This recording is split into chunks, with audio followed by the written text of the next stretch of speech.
This is the Mobile Tech Podcast, brought to you by worldpodcasts.com. Now here's your host, Tech Girl, Miriam Joie. Brought to you by Audible. Stay tuned for a special offer at the end of the show.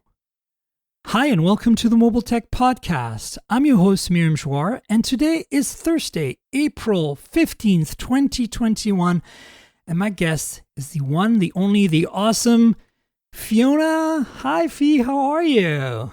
I am pretty good. How about you? I'm great. In case you don't know who Fionna is Techie Supreme on the internet. I am. That's right. So, Fee, a lot of news this week, and I'm kind of wondering if we can go through some of it together. Sounds good to me. Cool. So, let's start with the OnePlus Watch. You saw the reviews. Mm-hmm. What's your take? So my first thing is I actually have the media kit, but for me personally, I actually haven't done my unboxing yet, so I don't know if the watch is in the media kit, so I haven't handled it myself personally. But just seeing what everyone else thinks of it, it is just really interesting to see the other thoughts. And, everyone is kind of a little dowdy right now and saying that, just in comparison to a lot of the other tech that a lot of other companies are putting into their smartwatches now. We've got the voice assistants and mobile payment and third-party apps and things like that. We've got a lot of tech in smart watches these days that we don't have in the OnePlus Watch. It is kind of first gen, for what we've got right now. So there is just that kind of starter type of thing. So I have that kind of opinion of it, that we probably kind of have to see what they can do. Yeah. Kind of give them a chance. Yeah. And I think that's what we kind of always kind of have to expect from OnePlus at this point. I think you're spot on. I feel like there's a couple of things at play here. I mean, just before we start, if you haven't read my review yet, go to hothardware.com, read my review, pause the podcast for a second if you want.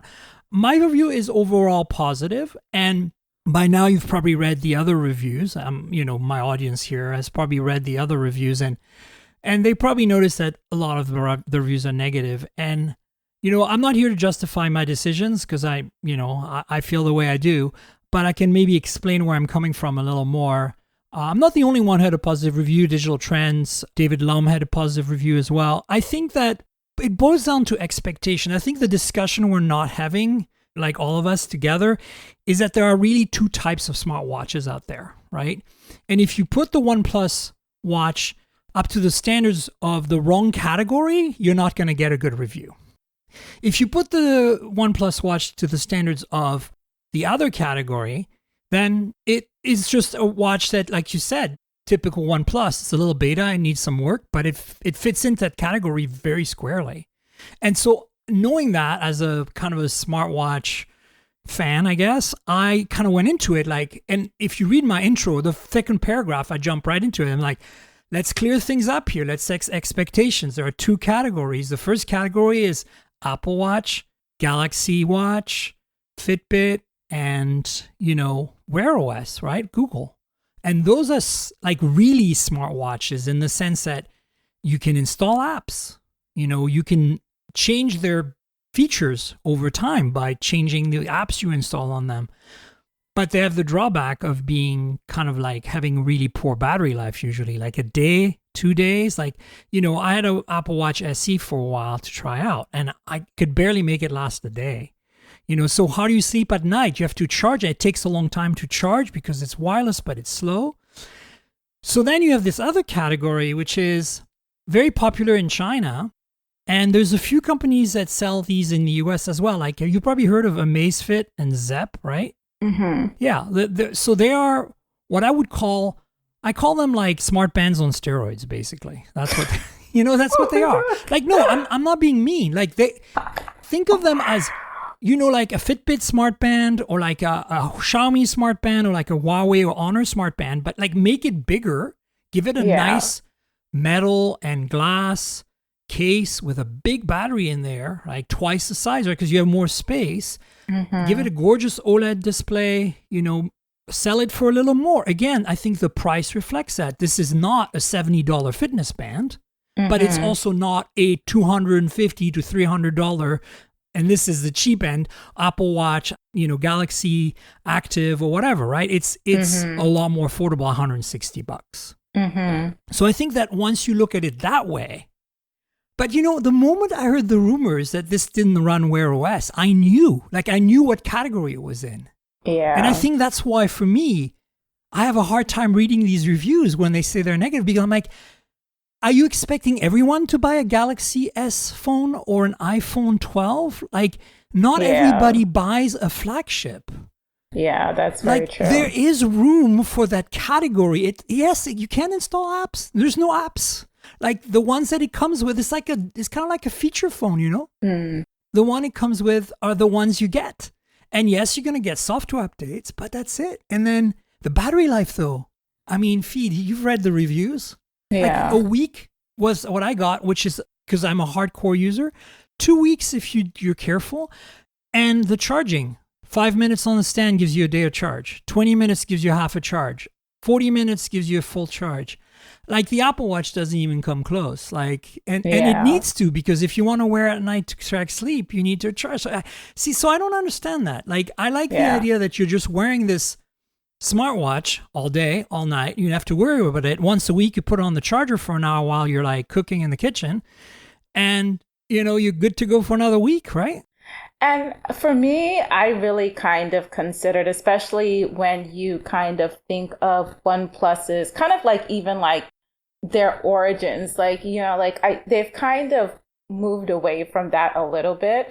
They kind of had, the flagship killer origins, and where it was really kind of like this, like, we're going to give you like everything you loved, but it doesn't have to be everything the flagship is. And there is just this idea of all of these different brands are kind of their own lifestyle, So, and if everybody's going to have their own products within the same brand, so, Apple's going to have their own, their own smartphones, their own headphones, their own smart home, and all of that, and Samsung's going to do the same thing, and OnePlus is going to do the same thing. It's more than just the product itself. They all become their own lifestyle brand, and again, each lifestyle is going to be different. So that's kind of what I thought, that the OnePlus lifestyle is different from the Apple lifestyle, is different from the Samsung lifestyle, is different from whatever other brand of lifestyle there is. For sure. And, for me, I think the other thing is that first I went into that expectation of it's a different category, right? It's a category like a mid-range category of a smartwatch, essentially. At the low end, I put the smart bands, like the fitness bands that everybody like buys at, you can buy them at Best Buy and Walmart, and they cost no more than $100. Like some of them are, like the Wise Watch is an example of one. Even though it's called a watch, it's really a smart band, and it's $20, $20 freaking dollars, right? Like, I think some of the Xiaomi bands are like $30, and they're really solid, right? Then there's the category that we're talking about today, which is the OnePlus Watch. And in there you have like the Huawei Watch GT series, right? For example, I wear a Huawei Watch GT2 Pro, which is like the premium version of that. And it's just a smart band on steroids. Like, it's a fitness band on steroids. It's not really a smartwatch, but at the same time, it is a smartwatch because it's got that big screen, that big battery. It looks more polished. It looks nicer on your wrist. And then those cost between like $100 and let's say about $200, right? Like in that category. And that's $160 is exactly where the OnePlus Watch is going. And I think that, we have to remember that OnePlus is a sub-brand of BBK. It's very close ties with Oppo. They all sell products in other markets than the US, like significantly, like, in India, in Europe. I don't think OnePlus is super big in Europe, but in Asia in general.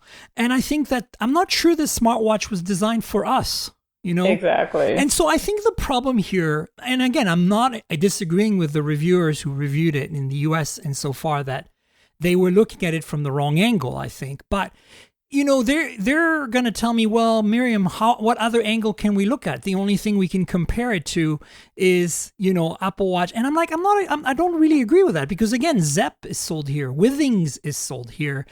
I don't know. It's like there's a category of watches that are sold here. I think Fitbit, even though they have apps now, for a long time they didn't. They were sitting in that, fitness band on steroids, smart band on steroid category for a while, So I think that their expectations were wrong. And I think that's the issue that I take here.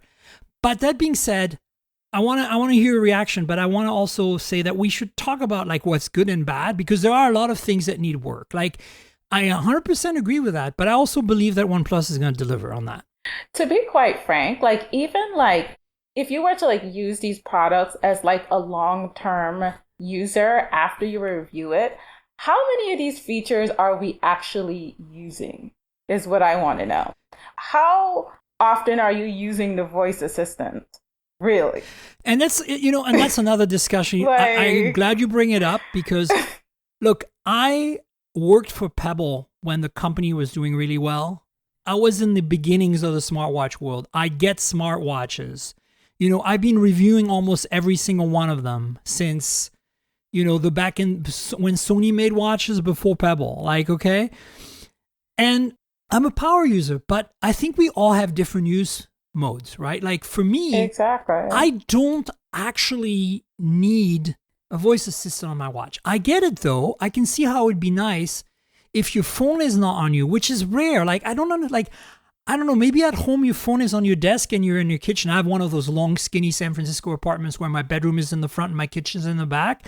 So yeah, if my phone is like that far away, if it's Bluetooth, my watch is not going to be connected to my phone. Mm-hmm. So if it's got Wi-Fi and if it's got a voice assistant, I can talk to my watch and turn on my lights. I get it. Like that is a nice use case. But here's the thing, Fee. I have a Google Home and I have an Alexa in every room. So why the frick do I need my smartwatch for that? Right? So I say I don't really get the voice. Like setting a timer, I get it. Look, the best voice assistant on a watch, the best voice assistant is Google, right? For sure. But the best voice assistant on a watch is Siri. And we know how useless it is. Right? So like this argument of like, I don't get it. I think that's pushing it too far for me. What I think one of the good arguments that those guys made with the wrong expectation was that notifications are not polished enough. And that's true. But here's the thing, like on my Huawei Watch GT2 Pro, the notifications are also, you can't really respond. Like it's not designed for that. It's designed for triage, designed for like you look at the notification, you have an icon immediately telling you what the notification is about, like Gmail, Telegram, whatever it might be. And then from there you decide, do I read it? And you read it. And if you did want, you can delete it. But, responding, I just pull out my phone. Yeah. And that's where, again, I think you nailed it. People have different use cases. And if you've used an Apple Watch for a long time, a lot of people talk to the Apple Watch to respond. They'll dictate a message, right? I get it. But that's not what this watch does. And that's not what this watch intends to do. In fact, it's really lacking in notifications. It's one of the areas that I really hope OnePlus improves. Right now, it only has custom icons for, I think, 5 or 6 apps. So if you get a Gmail or a Twitter right now or a text message, it's the same kind of generic icon. So it's really hard to sort them in your head, right? Because you're looking at this popping up on your watch and you're like, am I looking at a Twitter? Am I looking at and so that's something they need to fix 100%. And the other thing they need to fix is that you can't delete a single notification. Okay. Right? Yeah. You have to delete them all and they don't sync with your phone. Like they do, like they come in at the same time as your phone. But if you delete one on your phone, it doesn't delete it on the watch. And you know what? Huawei does that too. That's not, you have to understand, like the way this works on these fitness bands on steroids is it just sends a Bluetooth thing to the watch and the watch stores the notification. When you delete it on your phone, it has no idea you deleted it. Like it just doesn't, like the watch doesn't know, right? Now, some software could be made there to make that happen. But even Huawei hasn't done it.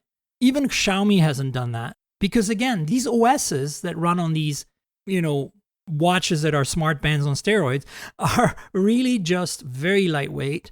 and they're not very powerful. They're not like Android Wear, and that's why the battery life is so good. So you can have your cake or you cannot have your cake. Like, you just have to pick what your cake is going to be, right?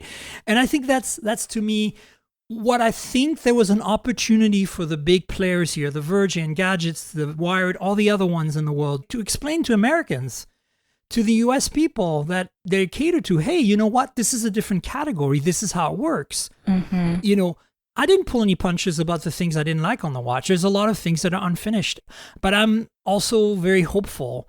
As you know, maybe it's because I'm an engineer turned journalist. Like, I'm like, okay, it'll be fixed in a software update. It's not a huge deal, you know? Yeah. I know that a lot of my colleagues review things as if they were finished, right? Because you never know if they're going to fix it or not. But I don't think that's the world we live in. Like, I have a Tesla. It's 3 years old. It's still in beta, okay? It works. Okay, like, it works. It works. It's just there's a few little things. But I'm sure that got like a 9 out of 10 review. And nobody hates the Teslas. I mean, a lot of people don't like them. My experience, most people don't like Teslas. I've never tried one. So the point is, like, it's like Apple has bugs. We know that, right? Remember the debacle of Apple Maps? Like, I feel like there's a bit of a double standard here. And I just, you know, I had a big Twitter rant about it because I just felt like, and it's not about the people reviewed, and it's not even about those publications. It's more about, I want to educate people that we don't live in the world of Apple and Samsung only. We don't live in the world of everybody goes to the Verizon store and buys a freaking S21 Ultra. Like, hello, like, there are thousands of millions of phones sold every year, even in the US, that are like the LG Stylo, like these prepaid phones, these mid-range $200 phones. Why shouldn't it be the same for smartwatches, right? That makes a lot of sense. Now, you're going to say, well, it's OnePlus. They make flagships. We expect the best. And I honestly think... But even them now, they don't only make flagships. That's the whole point. Well, not only that. And in India, they certainly sell a lot of those cheaper phones. In fact, I've heard this hearsay. I don't know. I don't have proof. But apparently T-Mobile's through Metro, the Nord N10 5G is selling like hotcakes. It's the number one best-selling OnePlus phone of all time in the US. That tells you something, right? Yeah. So I know that the expectation for us from OnePlus is premium flagship, but this, as soon as I said it doesn't have Wear OS, immediately in my head, this mid-range. I went to mid-range, premium mid-range, but it's premium. It's totally premium. The materials, the build quality is really beautiful. It is, in your words, supreme. I mean, it is. No, seriously, Fee, it's really, really nice. So I think like, there's no doubt the hardware is solid. The software, however, really needs a lot of work. There's a lot of things that don't work, a lot of things in the app on the phone that don't work. This notification thing I was telling you, you can't dismiss notifications, you don't have the matching icons. They told me that they're going to fix a lot of this stuff with 2 updates in mid-April, like this week, and then in mid-May, right? So if they do that, then we're okay, right? Hopefully they'll do it. Hopefully they do these things. Sounds like, I mean, that's the plan, right? I mean, for me, the only other thing that I can say that I wish was better was, you know, the sleep tracking is very good. It doesn't sync with the app right now, but again, that's a bug. They know about it. There's a little, I just feel like, okay, maybe you know how PR people, the OnePlus folks are wonderful. I just feel like they could have saved themselves a lot of grief, especially with the big players, the Virgin, Gadget, all that, Wired, if they had been very clear up front and said, guys, this is not what you expect in terms of, this is not competing with Apple Watch and Galaxy Watch, right? And they should have said, hey, also, we have a lot of features that need to be fixed. We just want you to get a chance. Be aware that these are the problems we know about. I know it's not ideal, right? But as somebody who used to do PR, I find that, you know, if I contact you, Fee, with a device and I say, hey, here's a review unit, here are the things we know are kind of like iffy. Yeah. Like, you are going to immediately be sympathetic about it, and you're going to probably you're going to still mention them in your review, no doubt. You're smart. You're going to figure it out. You're going to find the problem. I can't lie to you, right? I'm not suggesting the OnePlus team lied. I think that they would have saved themselves a lot of grief if they had told everyone, this is the kind of category of watch it is, and here are the things we know are broken. I mean, I would even say that, here's the thing, it is really pretty. Like, I think maybe that's even that. It's like, build wise, it is really pretty. Yeah. So like, I feel like maybe there are like a lot of publications that felt like it was like a bait and switch. Yeah, well, I mean, again, this is PR not setting expectations properly, in my opinion. Yeah. And, I don't also know why did they even bother launching it so early if it wasn't ready? Like that's rewinding even further. That is the smart thing to ask, right? The question would be, why didn't they just wait until like a month later or 2 months later to launch this thing? For whatever reason, they had to launch it. I don't know why. But these are the things that, hopefully OnePlus is listening, and these are the things that OnePlus is hopefully looking at for next time. Yeah. I mean, we do have like the T lines coming out, so that could have been, it could have came out with the T's. For sure. So I don't know. I think the PR folks are wonderful. That's not the issue. It's not their fault. Yeah. I just feel like OnePlus should have prepared things better for the media.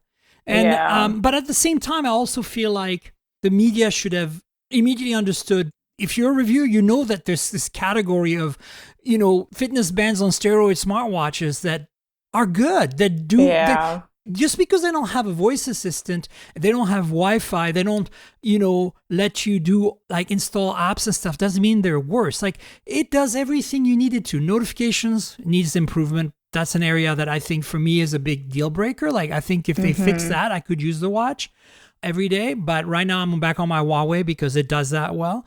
And, the other thing that is really weird, and again, I want to point it out before I get comments about this on Twitter, I had zero issues with my step tracking. Anything I did with it was accurate compared to roughly what I'm used to. Like I didn't side by side put the Huawei watch on my other wrist and check, but I know how many steps I walk a day. And I can generally tell because of COVID, right? Because I know which coffee shop I've walked to, and I know how many steps it takes on average to get there.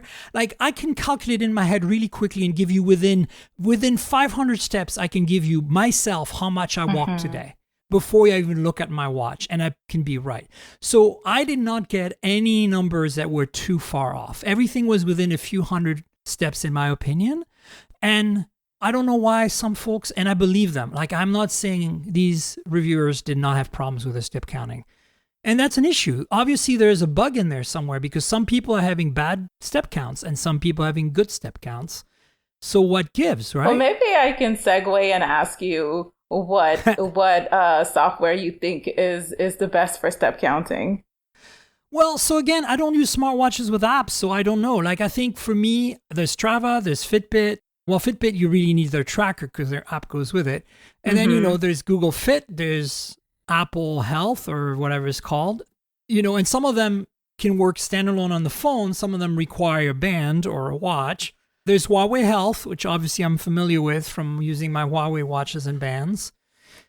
And of course, OnePlus has OnePlus Health, which is that same kind of app. But I don't think the phone is doing any of the counting in that. I think they're using just the watch. Okay. And what I think this is what's happening. I think that with a lot of these other apps, both the watch and the phone, they're getting data from both, right? If you don't have the phone with you, it's just the watch. But when you get back in sync, it syncs it together and does the thing, right? So I don't know. The OnePlus Watch does sync with Google Fit. Well, it will, because right now that's not really working very well. Again, this is it's there, it connects to your Fit, it downloads some of the data, but it's missing some stuff. So I think that there's absolutely no doubt the software needs improvement. The software is unfinished. They need to do these software updates for me to be 100% on board. But from everything else I can see so far, this delivers exactly what you expect from like a competitor like the Xiaomi watch or the Huawei Watch GT series, or the Zepp watches, or the Amazfit watches, because Amazfit's another one that we can buy in the US readily, and Zepp and Amazfit are kind of the same company anyway. But the question for you, I think, if you're looking at buying a smartwatch, is really, to kind of wrap up this conversation on smartwatches, is really like, what do you need? If you want something that you can install apps on, like have a little mini Google map running on the screen, like that's cool, right? Like if that's what you want, get a Wear OS watch, get an Apple Watch, right? Get a Galaxy Watch because it has that feature. But if you don't need these apps, if you just want notifications, health tracking, workouts, and have something that doesn't look like chintzy little band, like I'm just wearing this because I need to track my health, but I don't think it's very fashionable and I don't like it, you know? Like if you want something a little beefier, like, and again, it's a big watch, 46 millimeters diameter. Some people are not going to like that. It's going to be too bulky for them, you know? Yeah. So I think that's the question you need to ask yourself. And then how much money do I have? How much do I want to spend? If you're just trying to keep track of your health and fitness, just get a fitness band, you know, less than $100. Have fun. And then if you want notifications and a bigger screen and a longer battery, get one of those mid-range like the OnePlus Watch. And then if you want like the best, if you want flagship, but you're willing to live with, oh, look, it's 9 p.m. I'm ready for bed and my battery's at 10%. Now I have to charge it for an hour so I can sleep and get my sleep tracking, which is a total load of BS if you ask me. Then get an Apple Watch or, you know, one of those. I'll be frank though, that my Galaxy Watch, my original that I still wear from time to time, is probably the best of those super premium smartwatches that I've used. I don't have the new Galaxy Watch 3. I've never tried the Galaxy Active 2, which I hear is fantastic because it's smaller and a lot of people love the way it looks. It looks a lot like the OnePlus Watch. But I think that the Samsung nice thing is I'm getting 2 days of battery life on that watch.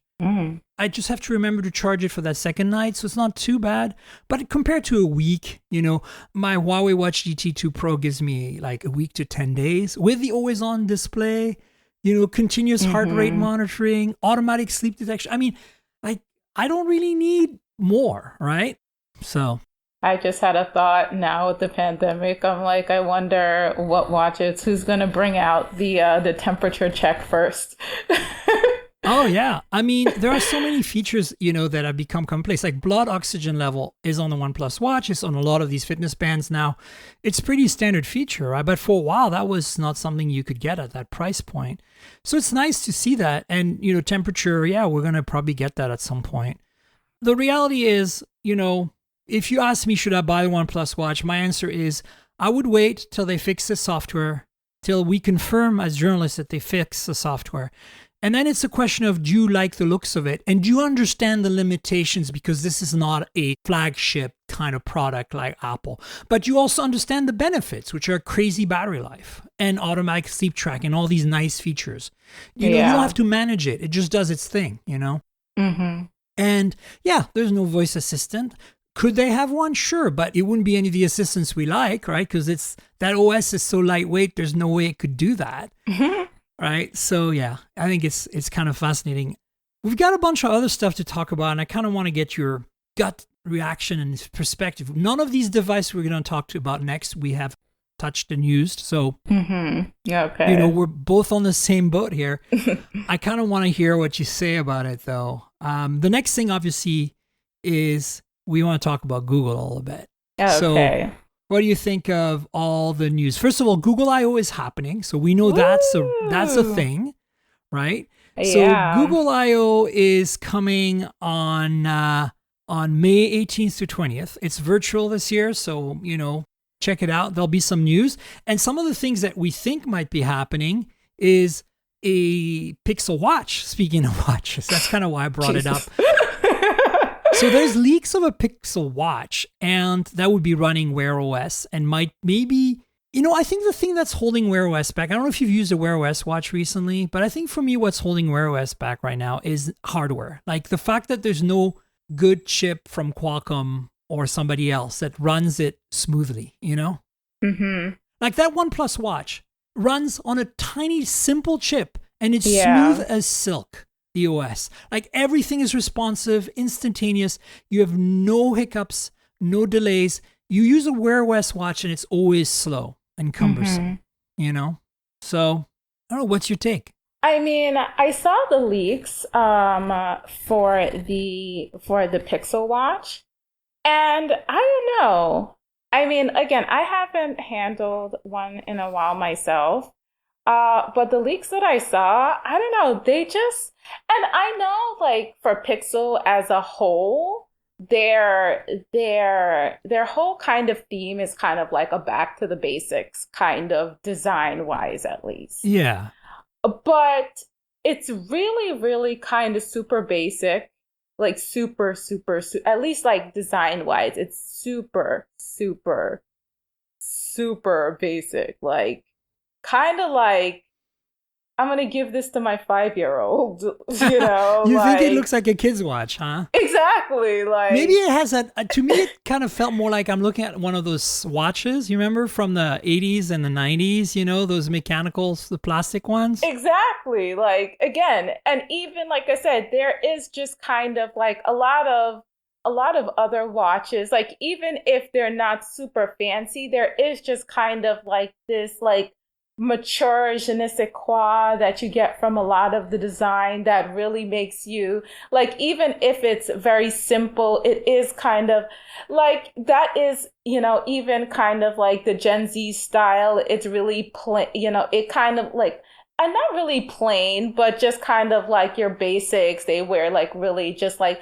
monotone and things like that. Yeah. You know, but it looks very mature, you know, and it's like, you know, like I'm 22, but I'm an adult, you know, type of, you know, type of style. But this looks like again, like it's like I'm 15 and then I'm pretending to be an adult type of style. So again, and those are like mock-ups or whatever. I'm not really feeling them, design-wise at least. Yeah. I think for me, it's more like I'm not disliking what I see. I agree with your assessment, though. It has that vibe to it. But I feel like I think Wear OS might be my favorite of the heavyweight, like flagship watch OSs. Mm-hmm. But I feel that it's held back by the hardware right now. We don't have a chip that runs it well.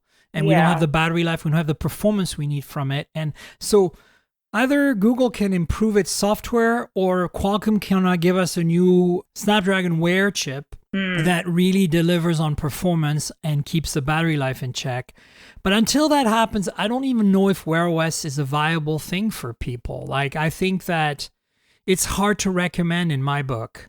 And so I have this tiny little bit of sliver of hope that maybe this Pixel Watch will be the kind of the third chapter of Wear OS. Like the first chapter was Android Wear, right? And then they went to Wear OS, and this might just rekindle things because Fossil's been doing really good things with Wear OS and TicWatch as well. But I feel they're held back by the performance of the system because of the hardware and the software limitations. And you see how the Apple Watch, when you use one, or even the Tizen watches from Samsung, the Samsung watches, the Galaxy watches, are so much smoother and quicker and slicker because Apple is constantly improving their performance and making sure it's slick and smooth, you know? And I think that that's what I hope to see.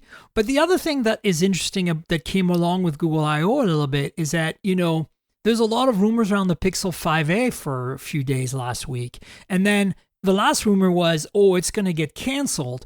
And then Google came out and said, no, it's confirmed, it's happening. But they didn't specify when. So we now know officially that there's a Pixel 5a coming. Are you excited? I am actually extremely excited because I am Team Pixel myself. I'm a part of Team Pixel. So yeah, me too. I am very, very excited for that. I mean, again, we're kind of still in lockdown and stuff like that. So, you know, I guess, you know, depending on timing and things like that. Ironically, I would say I'd hope it would come out later in the year. So maybe we would be able to like have events and meetups and things like that. I think, honestly, if we get any kind of in-person briefing reveal of a Pixel, it'll be for the Pixel 6 in the fall. I have a feeling that this 5a is not going to come out at I/O. I could be wrong, but I think it's going to come out like the 4a did last summer. You remember the baby one? Yeah. I think it's going to be later in the summer. Here's the big problem, right, that everybody's having, and it's getting worse every second we're speaking, is the chip shortage. It's just out of control. Like, you know, we're going to talk about Sony a second. They just announced their new flagships, and they're not coming out till the summer. Like, they've been announced. Do you think that they would not have shipped them now? They probably would have, but I don't think they had access. They don't have access to the chips. So, look, if the Pixel 5a improves in any way on the Pixel 4a 5G, which I think from so far what we've seen in leaks and rumors, it's a follow-up on the 4a 5G, I'm in. Like, I think the 485G is a fantastic phone. The only thing it's missing for me, and the reason I can't make it my daily driver, is wireless charging, because I'm a complete addict to wireless charging. But for people that don't care, this is a perfect phone, the 485G. So if this improves on the 485G in any way, which it should, like, bring it on, right? I played around with the 4A 5G a little bit. That's one of my background devices. I just spent like the tiniest bit of time with it, so I'm still not that familiar with it to really speak in depth on it. But again, kind of camera-wise, that's like my biggest take on a lot of devices right now, just camera and 5G that I can really, harken on. So, just kind of rolling over device over device. So I wouldn't really be able to really speak on that one.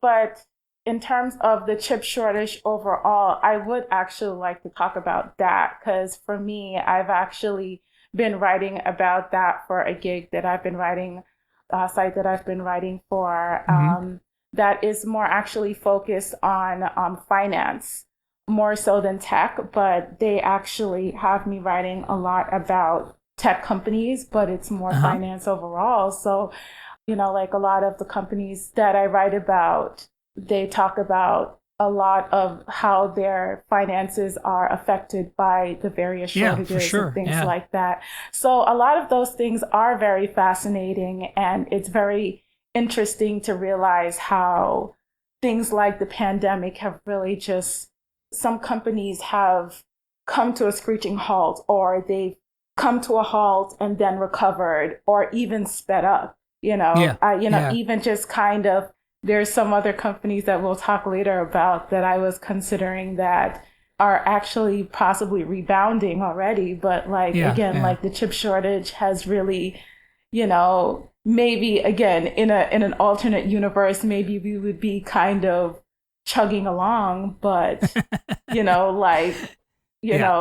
what you would think is just a health crisis has actually just upended the whole industry. Yeah. What does a health crisis have to do with technology? Like, people would never think to connect the two. I think there's a lot of factors. I don't claim to understand it, and my theory that the Pixel 5a will be delayed is just based on what I'm seeing and observing, not really because I have any knowledge and expertise.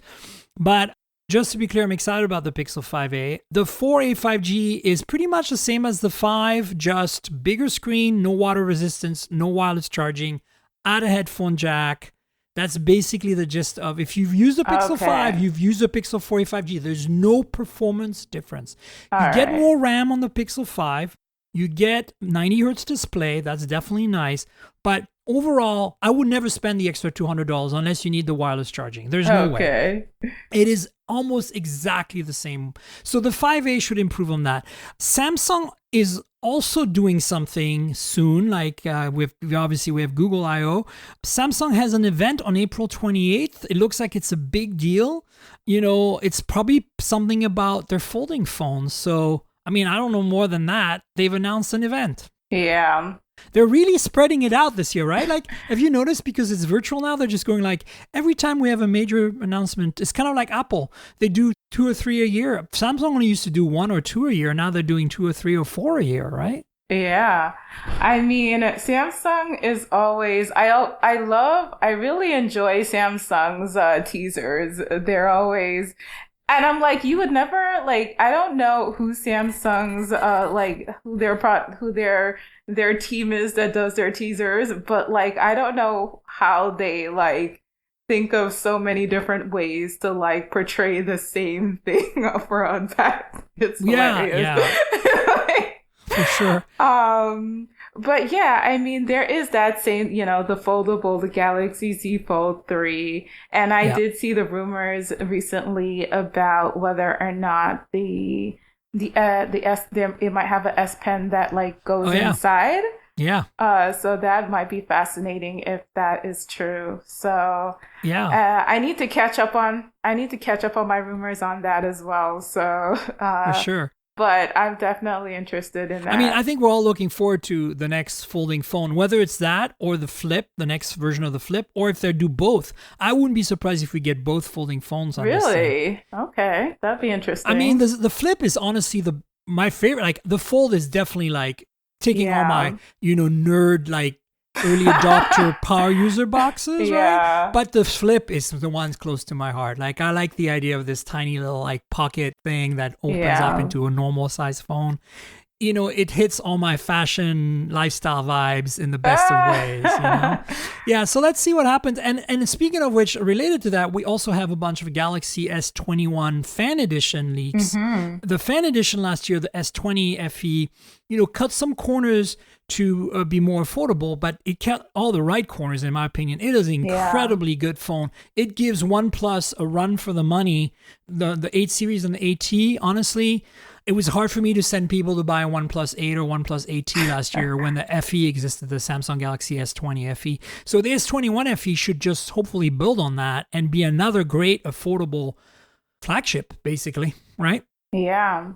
I mean, I gotta say that it's so fascinating that Samsung has been able to like really stretch out this branding to like become a positive that fans are like really excited about. Yeah. Just like thinking of its original connotation. Again, their marketing team works overtime. Yeah, no, and speaking of whose marketing team works overtime, like Samsung's, and we know this already, is Apple, right? Apple has also got an event, and that's coming on April 20th, and I guess we're expecting iPad Pro, maybe some new MacBook, maybe some 14-inch MacBook Pro with an M1 or M1X or M2 chip, maybe some new Apple TV products. I mean, who knows? Again, like, I don't want to speculate. I'm more wanting to let the audience know, if you're not paying attention right now, next week, is going to be crazy with Apple. The week after that is going to be crazy with Samsung. Get ready, brace yourselves. There's going to be more and more leaks, and probably not much with Apple, but there's probably going to be more and more leaks with Samsung as we get closer.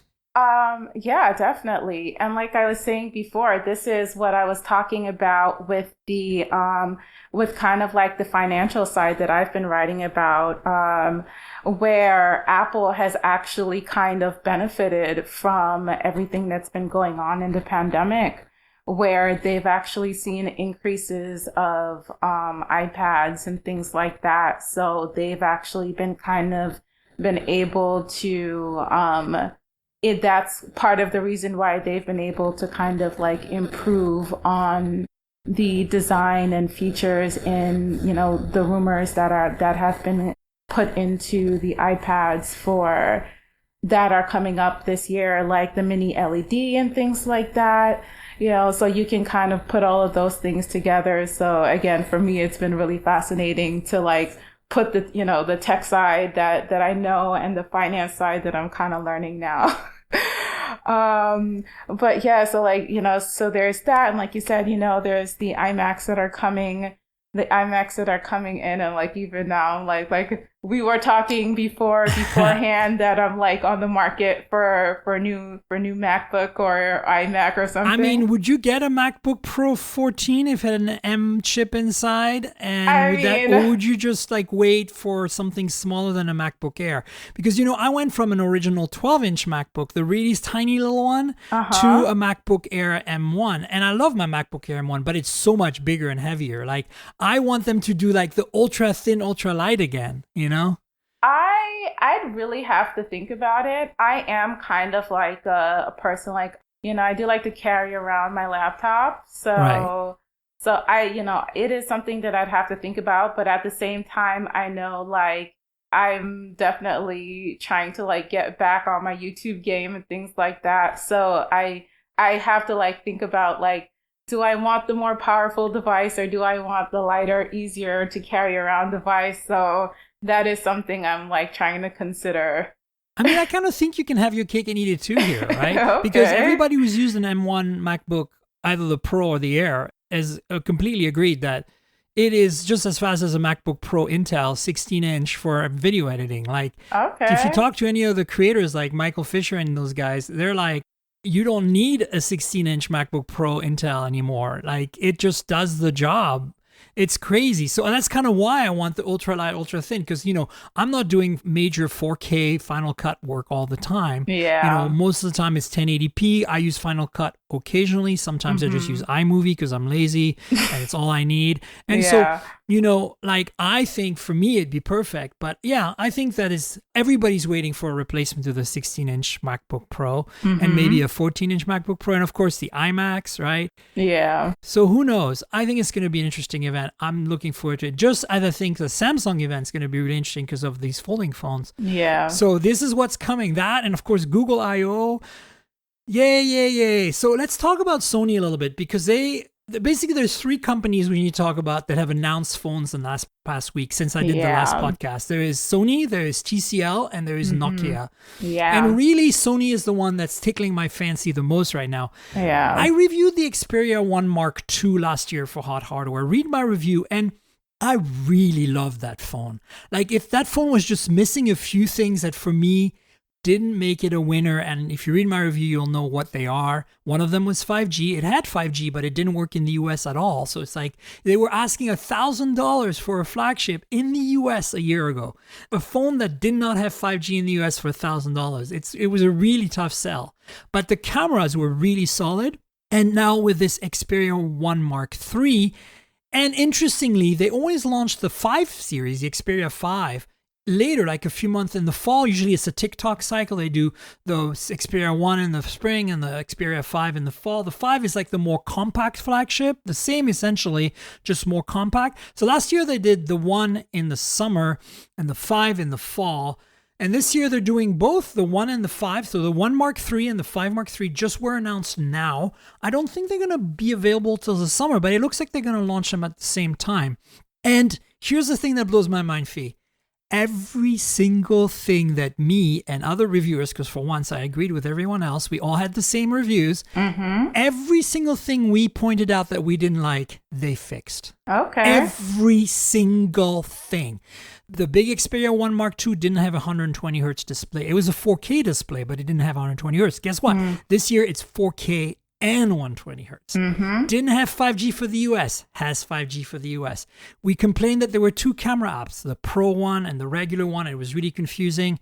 They consolidated them as one. Now you have a basic mode in the Pro app, basically, and the basic mode is the default, and it's like your normal camera app. And then if you want to go crazy, you go in that. Like, it's amazing what they've done. And, you know, the differences between the two are very minor. The 5 is smaller as usual, 6.1 inch instead of, I think, 6.5 or whatever the other one is. And those are both 21:9. They are both 120 hertz, but the big one is 4K. The other one's 1080p. So that's actually the same display as the Xperia 5 Mark II, I think.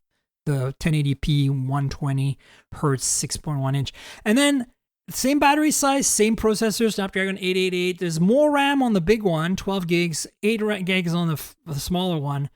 And I think the smaller one doesn't have wireless charging, which is a bummer because I love the smaller form factor on that. But the big one, the Xperia 1 Mark III, has everything, like headphone jack. It's there. Nice. You know, like, you name it. You can go through the list of features. Like, you know how Samsung, like right now, it doesn't have micro SD and there's no headphone jack, but, you know, we all love the Galaxy S21 Ultra. It's a powerhouse of a phone, right? But there's a couple of things where, like, we wish they had that. Nope. Sony's like, screw you all. I'm giving you everything. And they did. It's kind of amazing, frankly. So there you go. And the 5 is just basically a slightly reduced version of the 1 Mark III. So the thing that really stands out to me, I don't know if you looked at the details, is that the telephoto on this, like, you know how the S21 and the P40 Pro Plus from Huawei, they have 2 telephotos, right? There's one that's 3x and one that's 10x, and there's separate lenses, right? Well, Sony's like, screw you. We're going to show you. We're going to school you on how to do this, guys. And they did a thing where they basically have the first telephoto that adjusts. So it's not just one magnification, it's 2 magnifications. It doesn't like zoom in like fluid optically like, you know, your point and shoot or your mirrorless camera does, but it does have 2 settings. And that is really kind of unique. Nobody's done this before. It's like having two telephotos in one box, like in one lens with one sensor. And of course, they're using really nice sensors, 12 megapixels on all three, like they did last year. So you have like a 70 millimeter and a 105 millimeter. And then the f-stops are crazy. F over 2.3 and F over 2.8. It's like, you never see that. Like normally if you have like a periscope lens like the S21 or whatever, like the f-stops are like 3 point something or 4 point something. So this lets in way more light. So that's why I think this is going to be a really interesting camera system. I know I'm nerding out about cameras, you know. But all I'm saying, the takeaway here is that the cameras should be pretty spectacular, especially when you use them as a pro, right? Like when you start tweaking things. Yeah. Sony has never been super good at you mash the button. You know, like how on a Pixel on an iPhone, you just mash a button. Yeah. On a Samsung phone and you get a really great photo. I don't think this is going to be that phone still. I think they still need to learn to get there.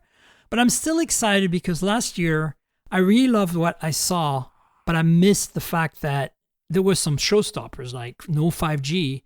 And then, of course, we don't know what the price is going to be. They haven't launched the prices at all. And this could be really expensive. I can imagine. So what do you think about Sony making phones? Does it matter? Like, I think it's, you know, LG just dropped out of the game. We had a whole podcast about that last week, me and Rich Woods.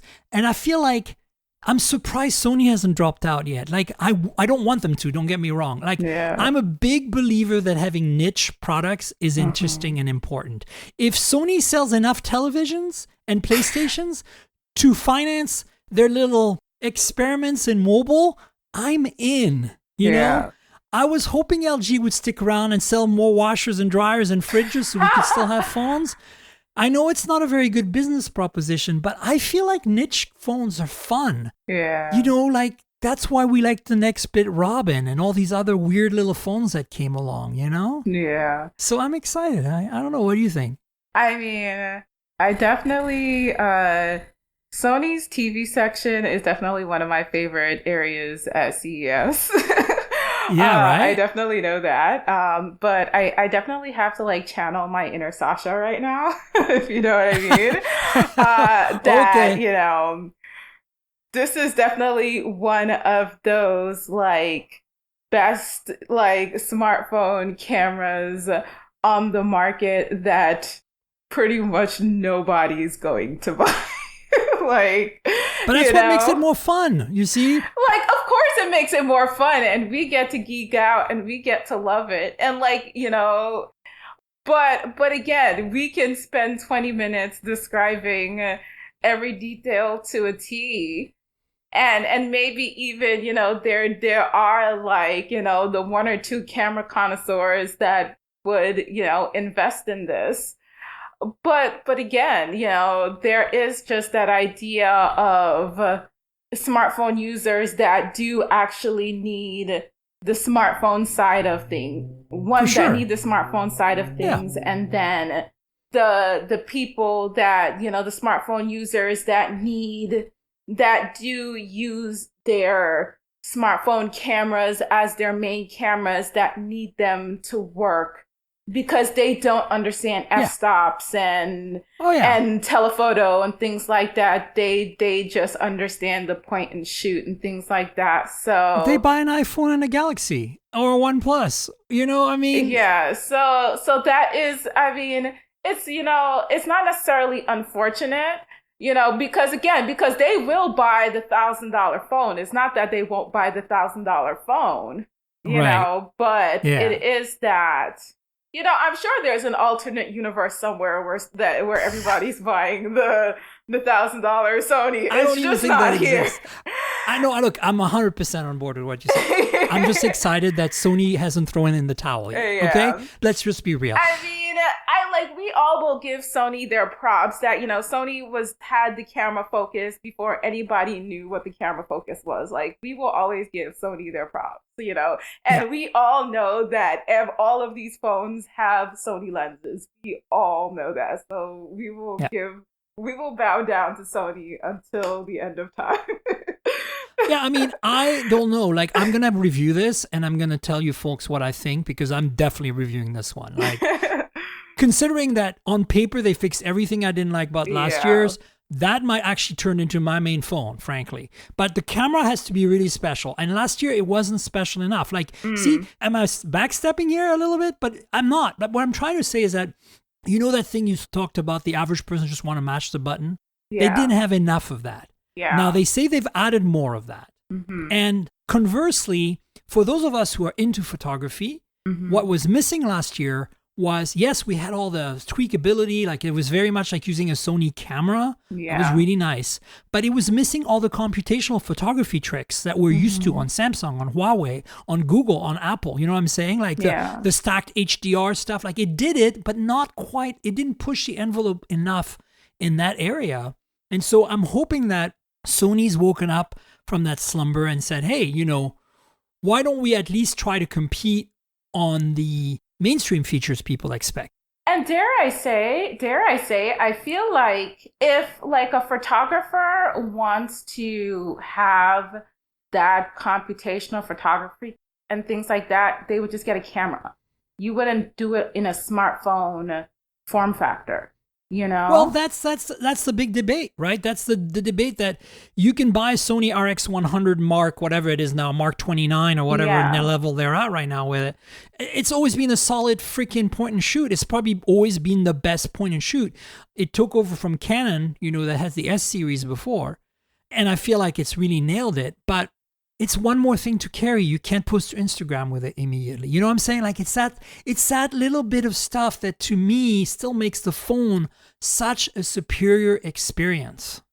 Well, what I'm saying is like in terms of like, for example, what you're saying is that they fixed the things that you didn't like about the previous version. Right. Of like whatever, you know, of those things are like now those little nips and tucks make this version better. You know, like now that those things are fixed, it's like if you're going to have the like, oh, well, we're making this for the people that like the camera experience. It's like, okay, we understand that there's people that like the camera experience, but it's still a phone. And it's like, if you've got to do everything by yourself, I might as well just have a camera, you know? Right. So, you know, it's like you still have to remember that you're on a phone form factor. Yeah, no, for sure. The next series of phones that I think are of interest, you probably got briefed on those too, because, you know, TCL, because Brad, because awesomeness. Brad. Hey, Brad. You know, he loves it when we mention him on the podcast. Those TCL those new 20 series phones, there's 3 of them, at least for the US. There's a bunch of other ones coming to Europe. There's a TCL 20L, a 20L Plus, and a 20 Pro 5G. And I think there's like a 20S or something that's not coming to the US. But the bottom line is we're going to get some of these phones, hopefully in the summer. I don't know when. But what I want to talk about mostly, just briefly, is the TCL 20 Pro 5G. Mm-hmm. Because last year, TCL really nailed it with the 10 series at the price points that they launched them at. And more importantly, the 10 5G with Verizon, which was a $400 phone with millimeter wave. And I mean, a millimeter, nobody needs it. Like, you know what I'm saying? It's cool. Mm-hmm. It's, you know, you demo it once, you get like 1 gigabit of download speed. You have to be outside right by the antennas to get, it's cool, right? But the point is they still made a phone that was a good phone, mid-range, with 5G, and as a bonus, millimeter wave for $400. Mm-hmm. So I'm hoping that this TCL 20 Pro 5G comes out at even less than that, maybe. And the specs on it are pretty solid. It's a Snapdragon 750G, as far as I know. And I'm actually looking for the specs right now. And you know, it's like, it's got a lot of new improvements. It's got OIS on the main lens. It's a 48 megapixel sensor with OIS. When's the last time you heard a phone that had less than $400 that was OIS? I'm assuming it's less than $400. You know, the only one I can think of is a Pixel 4a, but that's only a 4G phone, right? Yeah. The base Pixel 4a, the baby one.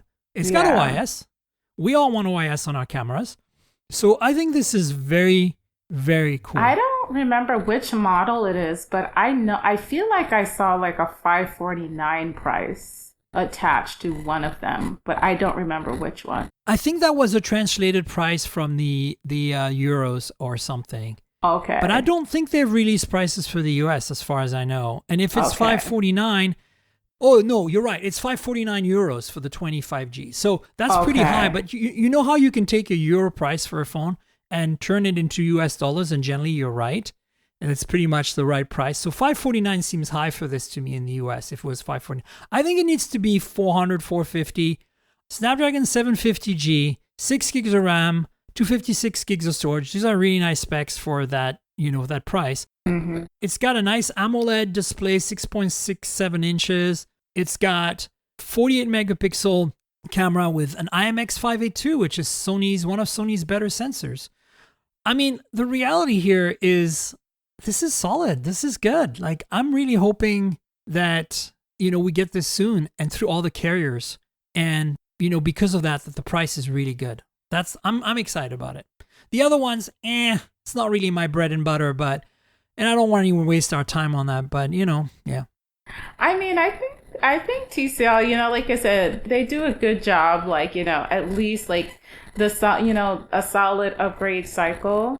It's not the flashiest, but it like they do a good job keeping the name out there. Yeah. The next one we have to kind of wrap things up is HMD Global, aka Nokia. We're not talking about the foldable teasers? Oh, we should. Yeah, okay, you're right. Let's talk about it really briefly because we got to wrap up. What's your take on that? I mean, to me, it feels like, that gif of the child. Why not both, right? Like, so just to fill you in, folks, basically what happened was TCL also teased a concept that has both a folding screen and a sliding screen in one. So like it closes into like a normal phone looks like, and then it opens into a tablet, just like the Z Fold 2 does. And then one of the sides of that tablet stretches out as a rolling stretchable screen into an even bigger tablet, basically. And I mean, you got to give them kudos because that is super cool, right? But at the same time, I'm like, why can't we have both? Is exactly the first thing that came to my mind was that GIF. I mean, it's definitely fun to look at, but I'm like, yeah, that's definitely never seen the consumer light of day. But it's just definitely TCL loves to tease us with their concepts. Look, the reality is TCL was very clear at Mobile Congress a couple of years back when we went that they showed a bunch of folding phones and they're like, we're not going to launch one until we can make it affordable. And they're going to tease us with concepts until then. And you know what? I'm totally okay with that. Because I kind of feel like they're too expensive right now. And I'm hoping that when Samsung announces the new phones, hopefully there's more than one. Hopefully it's not just the Z Fold 3, which is like a $2,000 or $1,500 flagship. Hopefully they show us like a Z Flip that's $799 or something. You know what? That would really get me excited. That's what we want. And Samsung is the only one who can pull it off right now because they have such a big company and they have such deep pockets. So, but we'll see. We'll see. Look, I love that TCL is playing. Let's play. This is it. Like it makes me feel warm and fuzzy to see that we're still trying new things, even if this is kind of an obvious. Of course, you combine the two. But so HMD is still making phones. I don't want to be mean to them because I love Nokia phones. But you look at the specs on these phones they announced, and you're just like, I kind of want to roll my eyes and shake my head at the same time. Like, there's nothing here that's exciting, and the prices are way too high for what it is. Like, basically, the big news is that they're changing from right now, you have the 1 series, the 3, the 4, the 5, the 8. There was a 7 series for a while. So basically, like, you buy a Nokia 8.3 or you buy a Nokia 4. Whatever. And that's the series, right? Like, so they're changing to X series, G series, and C series. So they're changing the kind of naming. That's going to confuse a lot of people with the Moto reference here, the X and the G. But the bottom line is 6 mid-range phones from 75 euros, $90, to all the way to like 349 euros, $415. And the only ones that I feel are really interesting in this lineup right now are the X series, which are the kind of like the more expensive one. But honestly, $415 for the X series for the specs is too expensive. I'll tell you why in a second. The specs look okay on paper at first. You're like, 6.67-inch 1080p display, but it doesn't have high refresh rate. You got a hole punch cutout and like 64 megapixel rear camera. You got a bunch of sticker cameras, I call them. You know, the 2 megapixel that are just there to be pretty, but they don't do anything. And then this is where I'm like, you cannot seriously sell this for $415. And again, it's euros, so maybe it'll map to a lower price when it comes to the US. But it's a Snapdragon 480. That's a 5G chip for sure. It's the first 400 series chip with 5G. But get out of town. You're not going to sell this phone for this kind of money. Like a 400 series chip is just not going to be very fast. Like I'm not saying it's not going to be usable, but it seems a little meh to me. I could be wrong though. We've never tested the 480. For all we know, it could be good. But here's the thing. My point of reference, Fiona, is when I played with the OnePlus Nord N10 5G, right? It's got a 690 chip. Yeah. You know? So it went from like the normal Nord had a 765. Yeah. You know, the 7 series chip is like Qualcomm's like best chip series for last year, I think. It just, you know, you don't need the 8 series. You don't need the flagship chip. Go for the 7 series like you have in your Pixel. And it's solid, right? Yeah. The 6 series, I was expecting it to be pretty good. And then you can really feel like OnePlus can't really get that smoothness that they did on the original Nord with the N10 5G because of the cheaper chip. And if OnePlus, which is the best at making software slick and fast and smooth on anything, can't get it right, I can't even imagine what the 480 is going to feel like. Even though it's Nokia, we know they run Android One. It's a clean build of Android. But I'm just like, that's kind of what worries me, frankly. That's it. Yeah, maybe I'm just being negative. I don't know. I don't know. It's been a while since I played around with Nokia myself. I mean, for a little bit of positivity, I did think the colors were nice. Look, their design is always on point. I think they make really good looking phones. There's no doubt about that. Yeah. So I guess that's the wrap up. Is it you want to call it a day? Yeah, maybe we should wrap up. I mean, look, there's really not much else to say. You know, I feel like I just want to finish by saying this. Last year I reviewed the Nokia 8.3 5G UW, whatever that Nokia phone for Verizon was. And when they announced the 8.3 a year ago, after Mobile Congress, it's a 765G phone. Like it's a mid-range, it's an upper mid-range phone. And when they announced it and they showed us the specs, I was like, it's too expensive, right? In euros. And, you know, we know sometimes the price doesn't translate. Sometimes it comes to the US and it's cheaper, right? And it didn't have OIS. There's a lot of things that were missing. It just wasn't what you expect from Nokia to be like really delivering. Well, it was an 8 series, so it was supposed to be a flagship, almost, you know, 700 series Snapdragon. 8 is the highest line for, I guess they did the Nokia 9, the PureView, but that was a one-off really. So we were expecting this to be a pretty nice phone, and then it's plastic partially, and it's just like cost $650. And when I reviewed it, I'm just like, this feels like that TCL for $400. It, in fact, has the same specs and performance as that TCL. It's a good phone, but not at $650. It was a good phone at $400. And I felt like it quickly became $400 because they didn't sell and they ended up in the bargain bin, you know? Wow. And I feel bad for Nokia because I feel Nokia has a history of excellence and they should be able to deliver either at the price point better specs or lower their prices, you know? And that's what I'm worried when I see this X20 listing for 299 euros. I'm like, for a 400 series chip, whoa, like this should be a $200 phone on a good day, you know. And even 299 euros, if you translate without like doing the conversion rate, $299 would still be too high for that phone, in my opinion. So I think they're about to shoot themselves in the foot again. And my protective motherly instincts about how much I love Nokia are kicking in. Yeah. And I'm going, no, Nokia, what are you doing? That's basically the gist of it.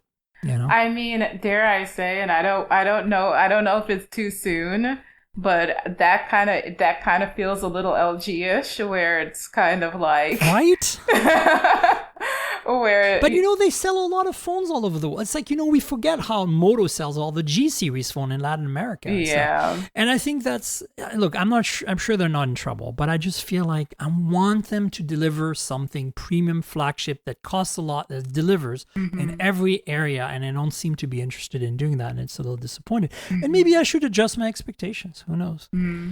Anyway, Fee, do you want to tell folks where they can find you on the internet? Pimp all your website, YouTube, all that social media stuff? Sure, definitely. My website is techiesupreme.com. My Twitter is at techiesupreme. Instagram is at techiesupreme. Facebook is at techiesupreme. YouTube is also techiesupreme. And you can also find me at thestreet.com now. My name is Fionna Agomuoh, Fionna Agomuoh.